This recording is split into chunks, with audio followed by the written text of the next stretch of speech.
മഞ്ചേശ്വരം നിയോജക മണ്ഡലത്തിലെ UDF സ്ഥാനാർത്ഥി AKM അഷ്റഫ് നാമനിർദ്ദേശ പത്രിക സമർപ്പിച്ചു. നേതാക്കളോടൊപ്പവും പ്രവർത്തകരോടൊപ്പവും പ്രകടനമായി എത്തി ഉപഭരണാധികാരിയായ മഞ്ചേശ്വരം തഹസിൽദാർ മുൻപാകെയാണ് പത്രിക സമർപ്പിച്ചത്.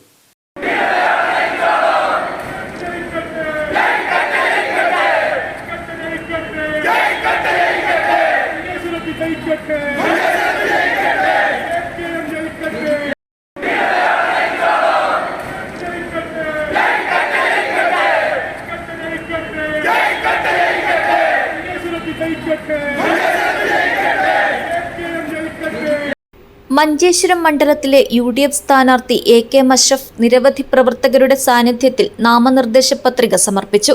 UDFന്റെ ശക്തി വിളിച്ചോതുന്ന പ്രകടനത്തോടെയായിരുന്നു പത്രികാ സമർപ്പണം.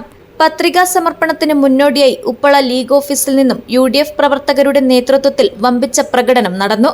പാർട്ടിയുടെ കൊടികളേന്തിയും മുദ്രാവാക്യങ്ങൾ വിളിച്ചും നൂറുകണക്കിന് വാഹനങ്ങളുടെ അകമ്പടിയോടെയുമായിരുന്നു മഞ്ചേശ്വരം താലൂക്ക് ഓഫീസിൽ സ്ഥാനാർത്ഥി എത്തിയത്.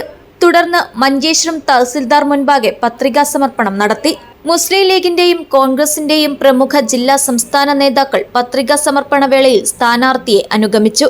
മണ്ഡലത്തിന്റെ വിവിധ ഭാഗങ്ങളിൽ നിന്നായി എത്തിയ ആയിരക്കണക്കിന് അനുയായികൾ സ്ഥാനാർത്ഥിക്ക് പൂച്ചെണ്ടുകൾ നൽകിയും അഭിവാദ്യങ്ങൾ അർപ്പിച്ചും വരവേറ്റു. ഈ ആവേശം മണ്ഡലത്തിലെ UDFന്റെ വിജയസാധ്യത ഉറപ്പാക്കുന്നുവെന്ന് പ്രവർത്തകർ പറഞ്ഞു. പത്രികാ സമർപ്പണത്തിന് മുമ്പ് ലീഗ് ഓഫീസിൽ സംസാരിച്ച AKM അഷ്റഫ് മഞ്ചേശ്വരത്തിന്റെ വികസനത്തിനും സാധാരണക്കാരുടെ ശബ്ദമായി മാറാനും ഒരിക്കൽ കൂടി അവസരം ലഭിച്ചിരിക്കുകയാണെന്നും മണ്ഡലത്തിലെ ജനങ്ങളുടെ സ്നേഹത്തിലും പിന്തുണയിലും തനിക്ക് പൂർണ്ണ വിശ്വാസമുണ്ടെന്നും പ്രതികരിച്ചു. മഞ്ചേശ്വരം മണ്ഡലത്തിൽ നിന്ന് ഒരിക്കൽ കൂടി മത്സരിക്കാനുള്ള അവസരം പാർട്ടിയും മുന്നണിയും നൽകിയിരിക്കുകയാണ്. ഇന്നാണ് നമ്മുടെ നോമിനേഷൻ സമർപ്പണം. 11 മണിക്ക് മുമ്പ് നമ്മുടെ താലൂക്ക് ഓഫീസിൽ വെച്ച് നമ്മൾ സമർപ്പിക്കുകയാണ്. നമ്മൾ 8 പഞ്ചായത്തുകളും 4 ജില്ലാ പഞ്ചായത്തും ഏറ്റവും മികച്ച റിസൾട്ട് ഉണ്ടാക്കിയതിനു ശേഷമാണ് തെരഞ്ഞെടുപ്പിലേക്ക് പോകുന്നത്. BJPക്ക് ഒരിക്കലും മഞ്ചേശ്വരത്തിന്റെ തെരഞ്ഞെടുപ്പ് ഗോതയിൽ ജനാധിപത്യ പോരാട്ടത്തിൽ ജയിക്കാൻ കഴിയില്ല എന്ന് അവർക്ക് നന്നായിട്ട് അറിയും.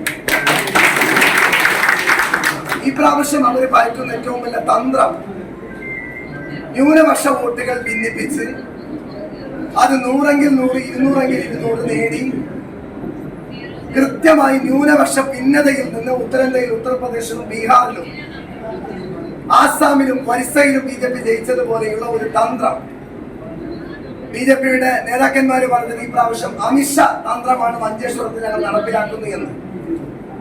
മഞ്ചേശ്വരത്തെ ജനങ്ങൾക്ക് നന്നായി BJP എന്ന് പറയുന്ന പാർട്ടി അറിയാം. ആർക്കും BJPയുടെ വിഷവും BJPയുടെ വർഗീയ ഇടപെടലുകളൊക്കെ നന്നായി അറിയുന്ന ആളുകളാണ്. മഞ്ചേശ്വരത്തെ ജനങ്ങൾ ആഗ്രഹിക്കുന്നത് സമാധാനമാണ്, ശാന്തതയാണ്, മതേതരത്വമാണ്.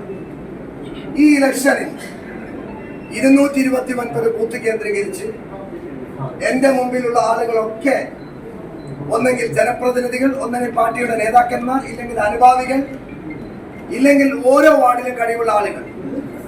നമ്മൾ ഈ തെരഞ്ഞെടുപ്പിൽ 229 ബൂത്തിൽ വർക്ക് ചെയ്താൽ 2001 13,000 മറികടക്കുന്ന ഒരു ഭൂരിപക്ഷം അത്രമാത്രം നമ്മുടെ അനുകൂലകരമായ ഒരു തരംഗമാണ്. ഓരോ UDFകാരനും ഒരു വീട്ടിൽ ചോദിക്കാൻ കഴിയുന്നത് ടോൾ സ്ഥാപിച്ച ആളുകൾക്ക് വോട്ട് കൊടുക്കണം, ടോളിന്റെ സമയത്ത് കള്ളക്കളി കളിച്ച ആളുകൾക്ക് വോട്ട് കൊടുക്കണം, ടോൾ എതിർത്തവർക്ക് വോട്ട് കൊടുക്കണം. 3 ചോദ്യം. ടോള് കൊണ്ടുവന്നവർക്ക് വോട്ട് കൊടുക്കണം, ടോളിനിടയിൽ കാപട്യം കാണിച്ച ആളുകൾക്ക് വോട്ട് കൊടുക്കണം, ടോൾ റദ്ദ് ചെയ്തവർക്ക് വോട്ട് കൊടുക്കണം. AKM അഷ്റഫിന്റെ പത്രികാ സമർപ്പണത്തോടെ മഞ്ചേശ്വരം മണ്ഡലത്തിൽ തെരഞ്ഞെടുപ്പ് ആവേശം കൊടുമുടിയിലെത്തിയിരിക്കുകയാണ്. വികസന നേട്ടങ്ങളും സമകാലിക രാഷ്ട്രീയ സാഹചര്യങ്ങളും മുൻനിർത്തി UDF പ്രചാരണ പ്രവർത്തനങ്ങൾ കൂടുതൽ ശക്തമാക്കി കഴിഞ്ഞിരിക്കുകയാണ്. Abdul Rahman Udyavar, news bureau, Manjeshwaram.